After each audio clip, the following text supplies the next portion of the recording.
Nagbalik si Junmar Fajardo sa starting lineup ng San Miguel Beermen upang pangunahan ng kupunan sa dominanting 107-82 na panalo laban sa Barangay Ginebra sa Game 4 ng Season 49 PBA Philippine Cup Semifinals. Matapos maglaro mula sa bench sa Games 2 at 3 bilang pag-iingat, ipinakita ni The Kraken ang kanyang determinasyon ng magtala ng double-double 12 points and 19 rebounds sa kanyang pagbabalik sa starting lineup.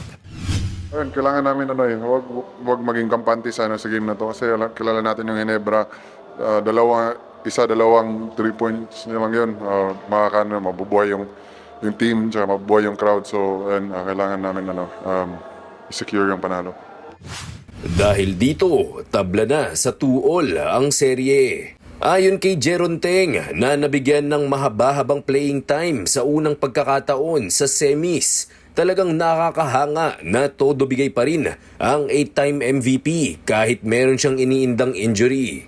Syempre when you have your leader, the 8-time MVP, sacrificing, you see him day to day na he's really focusing on our rehab and nasa in the moment talaga siya sa semis namin eh. For sure, our first few games he wanted to play more. But syempre kami yung mga players, mga teammates, and syempre yung mga medical staff, kami yung nag-sabi sa kanya, Kuya Jun, ingatan mo, the series is long, so you have to take care of it. Pero when you have someone like that as your leader na nagpapakamatay inside the court, very contagious yun eh. Samantala, isang panalo na lang ang kailangan ng TNT tropang 5G upang muling makatungtong sa PBA Finals. 3-1 na ang abante nila kontra sa Rain or Shine Elasto Painters kasunod ng kanilang dominanteng 108-92 victory sa Game 4 ng kabilang bracket. Nagtulong-tulong sa ambagan ang tropa dahil 4 sa kanilang mga manlalaro ang pumalo sa double-digit scoring. Nagtapos bilang leading scorer si Jordan Heading na may 23 points and 5 rebounds. Naglista naman ng double-double si Brandon Ganuelas Rosser sa kanyang 22 markers and 11 boards habang tig-16 puntos ang naitala ni Glenn Cubuntin at Calvin Oftana. Subalit tila may kapalitang panalong ito dahil nakaranas ng injury ang ilang key players ng TNT.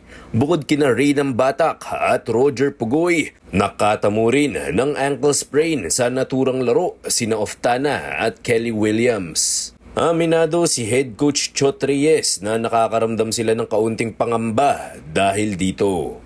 Idaraos ang Game 5 ng dalawang serye sa Biyernes, July 4 sa Araneta Coliseum.